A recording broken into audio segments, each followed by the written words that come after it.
வருத்தப்பட்டு பாரங்கள் சுமக்கின்ற மகனே, வருத்தப்பட்டு பாரங்கள் சுமக்கின்ற மகளே, நீ வருவாயா இயேசு இன்று வாழ்வு தந்திடுவா, நீ வருவாயா இயேசு இன்று வாழ்வு தந்திடுவார். பாவம் மன்னிப்பின் நிச்சயத்தை பெற்றுக்கொள்ள வேண்டும், பரலோகத்தில் ஓர் இடம் நீ பெற வேண்டும்.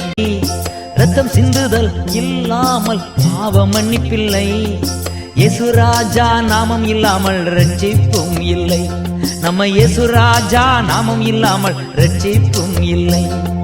பாவ மன்னிப்பின் நிச்சயத்தை பெற்றுக்கொள்ள வேண்டும், பரலோகத்தில் ஓர் இடம் நீ பெற வேண்டும். இயேசு தருகிறார், இன்று தருகிறார், அதற்காகத்தான் சிலுவையிலே ரத்தம் சிந்திவிட்டார். பாவ மன்னிப்பின் நிச்சயத்தை